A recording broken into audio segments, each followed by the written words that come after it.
அதே மரபுபடி தலைமைச்செயலகத்தில் செய்தி இருக்கக்கூடிய செய்தி அறைக்கு முதல் முறையாக ஆளுநர் பேசக்கூடிய அந்த ஆடியோ வராமல் துண்டிக்கப்பட்டிருக்கு. அவருடைய மைக்கும் ஆஃப் செய்யப்பட்டதா ஆளுநர் கூறுறாரு. இது சரியான நடைமுறையா, அது மரபு தானா? உங்கள் இதுக்கு எதுக்கான மைக் வரவில்லை என்பது டெக்னிக்கல் கோளாறா இல்லையா என்பது பற்றி எனக்கு தெரியாது. ஆளுநர் பேசும்போது ஏன் வரலை என்பது எனக்கு தெரியாது. அதை நான் விசாரித்து சொல்லுகிறேன். அது தாங்க ஒவ்வொன்றுக்கா வரணுங்க. அடுத்து ரெண்டாவதாக சொல்கிறாங்க, தமிழ்நாட்டில் போக்சோ கேஸ் அதிகரிச்சிருக்கு, பெண்களுக்கு எதிரான கொடுமைகள் அதிகரித்திருக்கிறது என்றெல்லாம் இன்றைக்கு சொல்லியிருக்கிறார்கள். இன்றைக்கு நம்முடைய மாண்புமிகு முதலமைச்சர் அவர்களும் துணை முதலமைச்சர் அவர்களும் எங்கெங்கெல்லாம் செல்லுகிறார்களோ அங்கெல்லாம் பெண்களை உற்சாகப்படுத்தி ஊக்கப்படுத்தி குழந்தைகளுக்கெல்லாம் தைரியங்களை வரவழைத்து பெண்களுக்கு தைரியங்களை வரவழைத்து எந்த குற்றம் உங்களுக்கு எதிராக இழைக்கப்பட்டாலும் அந்த குற்றத்துக்கு உடனடியாக பரிகாரம் தேட நீதிமன்றங்கள் காவல் நிலையங்களை நாடுங்கள், அதனால் உங்களுக்கு பாதுகாப்பு கிடைக்கும் என்கின்ற வலியுறுத்தலை அரசாங்கம் செய்து வருகிறது. நீ உனக்கு தவறு நடந்தால் உடனடியாக போய் புகார் கொடு என்று கடந்த ஆட்சியிலே புகார் கொடுத்தால் கேட்க நாதி இல்லை. ஆனால் இந்த ஆட்சியிலே புகார் கொடுத்தால் உடனடியாக நடவடிக்கை எடுக்கப்படுகிறது. எனவே இன்றைக்கு புகார்கள் அதிகரிக்கிறது என்பதிலே எந்த விதமான தவறும் கிடையாது. மக்கள் தைரியமாக வரக்கூடிய சூழ்நிலையை நாங்கள் உருவாக்கி இருக்கிறோம். பெண்களும் குழந்தைகளும் தைரியமாக இன்றைக்கு புகார்கள் தருகிறார்கள் என்பதை நான் இங்கே தெரிவித்துக் கொள்ள கடமைப்பட்டிருக்கின்றேன். அவர்களுடைய தைரியம்தான் இதற்கு அடிப்படை காரணம். அதே போல போதைப்பொருள் நடமாட்டம் சொல்கிறீங்க. போதைப்பொருள் தமிழ்நாட்டில் உற்பத்தியே கிடையாது. எங்கேருந்து வருதுன்னு உங்களுக்கு நல்லா தெரியும். எந்த மாநிலங்கள்லேருந்து அதெல்லாம் அனுமதிக்கிறாங்க, எத்தனை கோடி லாபம் சம்பாதிச்சுக்கிட்டு அனுமதிக்கிறாங்கங்கிறது தெரியும். ஏன் நீங்கள் அனுமதிக்கிறீர்கள்? ஒன்றிய அரசு எப்படி போதைப் பொருளை வர விடுகிறது? அதை முதலிலே யாரும் கேளுங்கள். ஆனால் நாங்கள் தமிழ்நாட்டை பொறுத்த வரைக்கும் எல்லா எல்லையிலும் இன்றைக்கு பயங்கரமான காவல் போட்டு அவர்களெல்லாம் கட்டுப்படுத்துவதனாலே தான் இன்றைக்கு அதிகமான பொருட்களை போதைப் பொருட்களை எல்லையிலே நாங்கள் இன்றைக்கு கைப்பற்றுகின்றோம். இன்னும் சொல்லப்போனால் நம்முடைய மாண்புமிகு தமிழ்நாடு முதலமைச்சர் அவர்கள் 3 மாதத்துக்கு ஒரு முறை இந்த நார்காட்டிக்ஸுக்காக வேண்டிய போதைப்பொருள் தடுப்புக்காக உள்ள அதிகாரிகளையும் அழைத்து ரிவ்யூ மீட்டிங் நடத்துகிறார். எத்தனை இடங்களிலே பறிமுதல் செய்திருக்கிறீர்கள், எத்தனை வழக்குகள் போடப்பட்டிருக்கின்றன என்ற ரிவ்யூ 3 மாதத்துக்கு ஒரு முறை இந்தியாவிலே நடக்கிற ஒரே மாநிலம் தமிழ்நாடு தான். ஆனால் இங்கே எந்த போதைப்பொருள் உற்பத்தி கிடையாது. ஆனால் இது வழியாக வெளியே சென்று விடக்கூடாது. இது இங்கே எந்த போதைப்பொருளும் மாணவர்களும் இளைஞர்களும் சீரழிந்து விடக்கூடாது என்பதற்காக இன்றைக்கு மாண்புமிகு முதலமைச்சர் அவர்கள் எடுத்து வருகிற நடவடிக்கை இந்த நடவடிக்கை என்பதை நான் இங்கே தெரிவித்துக் கொள்ள கடமைப்பட்டிருக்கின்றேன். அதே போல் கல்வியை பற்றி சொல்லியிருக்காங்க. அது ஸ்டாண்டர்ட் ஆஃப் எஜுகேஷன் ஆளுநர் சொல்லியிருக்காரு, ரொம்ப சுமாராக இருக்குது அப்படின்னு சொல்லி. இந்தியாவிலே இருக்கக்கூடிய கல்வியிலே 100 பல்கலைக்கழகங்களிலே 18 தலை சிறந்த பல்கலைக்கழகங்கள் தமிழ்நாட்டிலே தான் இருக்கின்றன. கல்வியிலே தரம் தாழ்ந்திருந்தால் 18 பல்கலைக்கழகங்கள் 38 மாநிலங்கள் இருக்கக்கூடிய ஒரு நாட்டிலே, இன்னும் யூனியன் பிரதேசங்கள் இருக்கக்கூடிய ஒரு நாட்டிலே 18 பல்கலைக்கழகங்கள் தரம் உயர்ந்த பல்கலைக்கழகங்களாக இருக்கக்கூடிய மாநிலம் தமிழ்நாடு. உயர்கல்வி படிக்கிற பெண்களுடைய எண்ணிக்கை அதிகமாக உள்ள மாநிலம் தமிழ்நாடு. அப்போ எப்படி இங்கே கல்வி தரம் தாழ்ந்து இருக்கும்? இன்றைக்கு அதிகமாக பெண்கள் வெளிமாநிலங்களுக்கு வேலைக்கு போகின்ற மாநிலம், வெளிநாடுகளுக்கு போகிற மாநிலம், தமிழ்நாட்டிலேயே வேலை செய்கிற மாநிலம் இன்றைக்கு தமிழ்நாடு. இன்னும் சொல்லப்போனால் யூபிஎஸ்சியில் இன்றைக்கு அதிகமானவர்களை தேர்வு செய்ய வேண்டும் என்பதற்காக மாண்புமிகு முதல்வர் அவர்கள் இன்றைக்கு அதற்காக சிறப்பு பயிற்சி கொடுத்து அவர்களுக்கு ஊக்கத்தொகையும் தந்து இன்றைக்கு அவர்களையெல்லாம் இன்றைக்கு சிறந்தவர்களாக கொண்டு வருகிறோம் என்று சொன்னால், ஐஏஎஸ் IPS ஆக வருகிறார்கள் என்று சொன்னால் அதற்கு காரணம் தமிழ்நாட்டினுடைய கல்வி வளர்ச்சி. எனவே தமிழ்நாட்டினுடைய கல்வி வளர்ச்சியை மற்ற மாநிலங்களோடு ஒப்பிடுகையில் பன்மடங்கு உயர்ந்திருக்கின்ற கல்வி வளர்ச்சி தான் நம்முடைய தமிழ்நாட்டினுடைய கல்வி வளர்ச்சி என்பதை நான் இங்கே தெரிவித்துக் கொள்கிற கடமைப்பட்டிருக்கின்றேன். அடுத்து பஞ்சாயத்தை பற்றி சொல்லியிருக்காங்க. பஞ்சாயத்து தேர்தலெலாம் நடக்கலைன்னு சொல்லி கடந்த ஆட்சியினுடைய இறுதியில் ஒரு 20-22 மாவட்டங்களுக்கு பஞ்சாயத்து தேர்தல் நடந்தது. இப்போ போன வருஷம் நடந்திருக்கணும். ஆனால் பஞ்சாயத்து தேர்தல் பார்ட்டாக நடக்கிறது எங்கேயுமே வழக்கம் கிடையாது. எனவே இப்பொழுது எல்லாமே செப்டம்பர் மாதம் முடிகிற பொழுது, அதாவது ஆட்சிக்கு வந்த உடனேயே அனைத்து அர்பன் அதாவது பேரூராட்சி நகராட்சி மாநகராட்சிக்கான தேர்தலை உடனடியாக நடத்திய அரசு, மீதமாக இருக்கக்கூடிய பல 7-8 மாவட்டங்களுக்கான உள்ளாட்சி தேர்தலை நடத்திய அரசு தலைவர் தளபதியினுடைய அரசு. நாங்கள் ஏன் பஞ்சாயத்து தேர்தலுக்கென்று பயப்பட வேண்டும்? எல்லாவற்றையும் ஒன்றாக ஒரே நேரத்திலே மாநகராட்சி நகராட்சி பேரூராட்சி அதே போல உள்ளாட்சி அமைப்புகள் இவற்றுக்கான தேர்தலை நடத்த வேண்டும் என்பதுதான் எங்களுடைய நோக்கம்.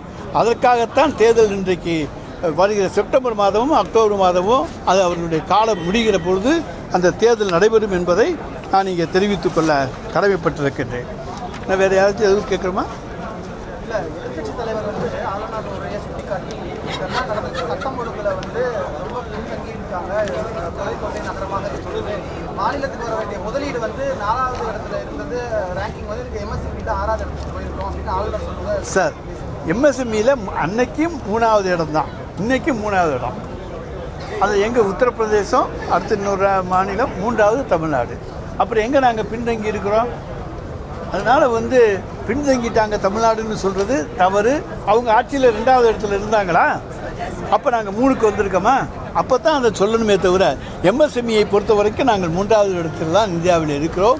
அதை பொறுத்த வரைக்கும் பல உத்தரப்பிரதேசம் போன்ற மாநிலங்கள்லாம் கூட இருக்காங்க. ஆனால் அங்கே வந்து எப்படி நடக்கிறது என்பதெல்லாம் நாங்கள் வந்து விமர்சிக்க விரும்பவில்லை மற்றொரு அரசு. எனவே எங்களை பொறுத்த வரைக்கும் 3வது இடத்துல இருக்கமே தவிர பின்தங்கி விடவில்லை. ஆளுநர் சொல்கிறது போல் ஏதோ ஒன்றுமே இல்லை, 0 அப்படிங்கிற போலெல்லாம் கிடையாது. இதில் நாங்கள் முன்னேறித்தான் இருக்கின்றோம் என்பதை தெரிவித்துக் கொள்கின்றேன்.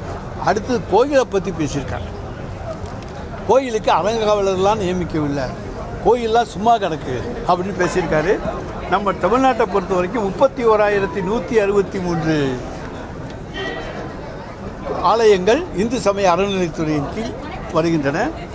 அவற்றில் வந்து 17,873க்கு எந்த விதமான அப்ளிகேஷனுமே வரல. சின்ன சின்ன கோயில்கள் எதுக்குமே வரல. அடுத்ததாக 1,556 கோயில்களுக்கு நீதிமன்றத்திலே வழக்குகள் இருக்கின்றன. எனவே 3,290 கோயில்களுக்கு மட்டுமே ஈஓக்கள் இருக்கிறார்கள். மற்ற ஆலயங்களுக்கெல்லாம் அன்றைக்கு ட்ரஸ்டிகள் நியமிக்கப்பட்டிருக்கிறார்கள். ட்ரஸ்டிகள் இன்றைக்கு செயலாற்றி கொண்டிருக்கிறார்கள் என்பதையும் இங்கே நான் தெரிவித்துக் கொள்ள கடமைப்பட்டிருக்கின்றேன்.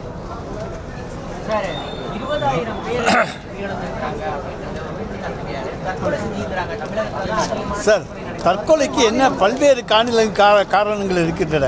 அரசாங்கம் அதுக்கு பொறுப்பல்ல என்ன.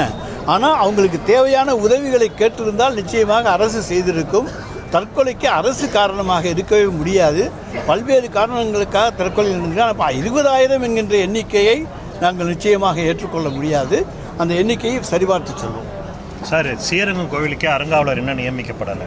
இப்போ ஆட்சி இப்போ இறுதி கட்டத்துக்கு வந்திருக்கு, 4 மாதங்கள் தான் இருக்குது. பெரிய கோவிலுங்கிறப்ப ஸ்ரீரங்கம் கோவிலுக்கே ஒன்றும் அறங்காவலர் நியமிக்கலை. அது ஒன்று. எதிர்கட்சி தலைவர் சொல்கிறப்ப சூப்பர் முதல்வர்னு கனவு கண்டு கொண்டிருக்கிறாருன்னு சொல்கிறாரு. இது ரெண்டுத்துக்கும் உங்களுடைய பதில்? அதாவது ஸ்ரீரங்கம் ஆலயத்தை பொறுத்த வரைக்கும் ஒன்று கோர்ட்டு கேஸில் இருக்கணும், அல்லது அப்ளிகேஷன் வந்து பெண்டிங்கில் இருக்கணும். அது என்ன என்பதை நான் அறநிலையத்துறையிலிருந்து கேட்டு சொல்லுகின்றேன். சூப்பர் முதல்வர் என்பது அதாவது சூப்பர்மேன், எல்லாவற்றிலும் வல்லவன் தான் ஒரு சூப்பர்மேன். எனவே எல்லாவற்றிலும் வல்லமை படைத்தவராக எங்களுடைய முதலமைச்சர் இருக்கிறார். அவரை நாங்கள் சூப்பர் முதலமைச்சர் என்று சொல்லுவதிலே தவறே கிடையாது. தமிழகத்தை இன்றைக்கு வளர்ச்சி பாதையிலே இந்த 5 ஆண்டு காலத்திலே கொண்டு வந்திருக்கின்றோம்.